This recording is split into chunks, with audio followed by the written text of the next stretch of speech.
इस वीडियो में हम अध्याय 3 चतुर्भुजों को समझना की प्रश्नावली 3.1 का संपूर्ण हल करेंगे। तो देखें यहाँ पर क्या है, सबसे पहले इसमें जो क्या है मेन कॉन्सेप्ट आते हैं उनको पहले आप समझ लो। ठीक है, पहले जैसे आता है उत्तल और अवतल बहुभुज। उत्तल बहुभुज क्या होते हैं और अवतल बहुभुज क्या होते हैं, वो यहाँ पर देखो उदाहरण से दे रखे हैं। ये वाली जो आकृति है वो उत्तल बहुभुज की है और ये वाली आकृति जो है कैसी है, अवतल बहुभुज की है। इनमें होता क्या है कि उत्तल बहुभुज जो होता है, उत्तल बहुभुज में यदि आप देखें तो जो कोण होता है वो सदैव क्या होता है, 180 से छोटे होते हैं। कोई भी कोण 180 से बड़ा नहीं होता है। सभी जो कोण होते हैं ये अंदर वाले वो 180 से छोटे ही बनेंगे। लेकिन अवतल बहुभुज में यदि आप यहाँ पर देखो तो इसमें क्या होता है, एक या एक से अधिक कोण, जैसे ये वाला जो कोण है वो कितना है, 180 से ज्यादा है। इसमें एक या एक से अधिक जो कोण होते हैं वो 180 से बड़ा होता है। तो ऐसे बहुभुज को हम क्या कहते हैं, अवतल बहुभुज कहते हैं यहाँ पर। ठीक है, तो ये पहले आप आकृति को देखकर समझना, यहाँ पर देख लें कि ये उत्तल है और ये क्या है, अवतल आकृति के उदाहरण है। आगे होते हैं जैसे सम बहुभुज और विषम बहुभुज।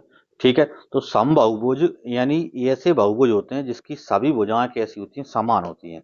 ठीक है, जैसे त्रिभुज है तो इस त्रिभुज की तीनों भुजाएं बराबर है, तो इसका मतलब ये है कि ये सम बहुभुज कहलाएगा। ये यहाँ पर जैसे वर्ग है तो इस वर्ग की चारों ही भुजाएं कैसी हैं, समान है, तो इसे हम क्या बोलेंगे यहाँ पर, सम बहुभुज। ये पंचभुज है, इसकी पांचों भुजाएं बराबर हैं। षठभुज है, इसकी 6 भुजाएं बराबर, तो इन्हें हम बोलते हैं सम बहुभुज जिसकी सभी भुजाएं बराबर हो, त्रिभुज चतुर्भुज कोई सा भी हो यहाँ पर। दूसरा होता है विषम बहुभुज। तो विषम बहुभुज में क्या होता है, जो भुजाएं होती हैं वो छोटी बड़ी होती हैं। मतलब यहाँ पर क्या है, कोई सी भुजा छोटी और कोई सी भुजा बड़ी हो सकती है, मतलब भुजाएं समान नहीं होती, कहने का मतलब ये है। ये सभी के जो उदाहरण जो लिखे हैं ये कैसे हैं, विषम बहुभुज के उदाहरण है, जिसे हम इरेगुलर पॉलीगन भी बोलते हैं यहाँ पर। ठीक है, अब देखें प्रश्नावली 3.1 में पहला प्रश्न है, यहाँ पर कुछ आकृतियां दी गई हैं। ठीक है, यहाँ पर क्या है, टोटल आपको 8 आकृति दे रखी हैं।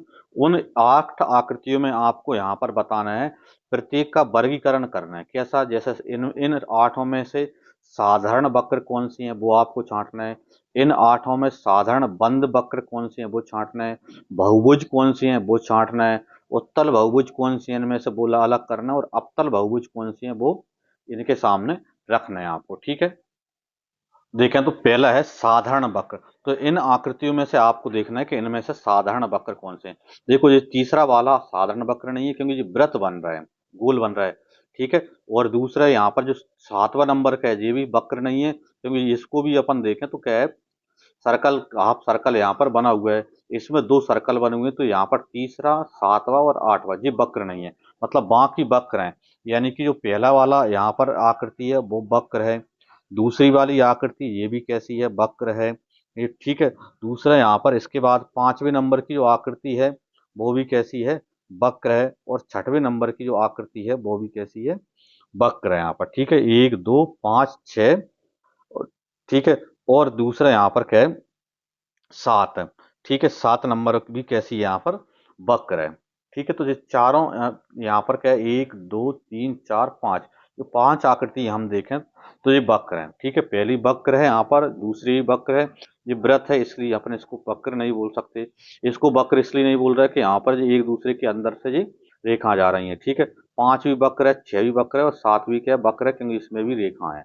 ठीक है, जो क्या है इसमें रेखा, जी मत सोच रहे ना कि ये वाली रेखा है, जिससे इस रेखा से कोई बंद आकृति इसमें नहीं बन रही, इसलिए ये वक्र नहीं है यहाँ पर। ठीक है, फिर दूसरा हमारा है साधारण बद्ध वक्र कौन से हैं। तो देखें साधारण बद्ध वक्र में भी यही है, ये पहली दूसरी, ठीक है, 5वीं 6वीं और 7वीं, ये 5 आकृतियां ही हैं। यहाँ पर क्या है, पहली दूसरी, ठीक है, चौथी, चौथी नहीं है सॉरी, 5वीं है, इसमें भी 5वीं है, चौथी गलत लिखा होगा इसमें। 5वीं और 6वीं और 7वीं यहाँ पर। ठीक है, तो ये यहाँ पर क्या है, कैसी हैं, बंद वक्र, क्योंकि बंद वक्र तो ये भी है, वक्र ये ही और बंद भी है। तो बंद तो यहाँ पर देखो, पहली दूसरी, पांचवी, छठवीं, सातवीं, ये पांचों की पांचों कैसी हैं? बंद हैं। तो बंद तो पूरी आकृति दे रखी है, तो ये बंद और साथ में क्या है? वक्र भी हैं। दोनों शब्द आ गए ना इसमें, साधारण वक्र भी हैं और साथ में बंद भी हैं, तो यही आकृति है, साधारण वक्र हैं। देखें अगला जैसे है, इसमें बहुभुज कौन सी है? ठीक है, तो बहुभुज मतलब ये है कि उसमें भुजा होना चाहिए, कम से कम 3 भुजा होती है। भुजा मतलब रेखाखंड। तो यहाँ पर देखो रेखाखंड से यहाँ पर पहला, दूसरा, ठीक है, और चौथा, इनमें यहाँ पर क्या भुजा है? जिसमें तो भुजा नहीं है, ये तो सीधी रेखा नहीं है। सीधी रेखाओं से मिलकर जो बंद आकृति बनती है उसे हम बहुभुज बोलते हैं। तो पहला, तीसरा और चौथा, तो इसका आंसर आपका क्या बनेगा? पहला बन जाएगा और दूसरा बन जाएगा और कौन सा है? चौथा। तो ये चारों यहाँ पर कैसी हैं? बहुभुज हैं। ठीक है, बहुभुज मतलब जो रेखा खंडों से मिलकर बना हो उसे हम बहुभुज कहते हैं। दूसरा है उत्तल बहुभुज। तो उत्तल बहुभुज के सभी जो कोण होते हैं वो 180 से छोटे होते हैं। तो ऐसा इन आकृतियों में यदि आप देखें तो जो सेकंड नंबर का है ये कैसा है? उत्तल बहुभुज है यहाँ पर। ठीक है, मतलब यहाँ पर दूसरा वाला उत्तल बहुभुज का उदाहरण है। ठीक है, फिर है अवतल बहुभुज। तो अवतल बहुभुज में क्या होता है कि उसके जो कोण होते हैं वो कैसे होते हैं? 180 से बड़े होते हैं, अंदर की साइड होते हैं। जैसे पहला है और चौथा है, इसमें भी देखो जो अंदर की साइड कोण बन रहा है। तो यहाँ पर यदि हम देखें तो पहला और चौथा, ठीक है, ये कैसे हैं? अवतल बहुभुज के उदाहरण हैं। प्रश्न नंबर 2 है, समबाहुभुज क्या है?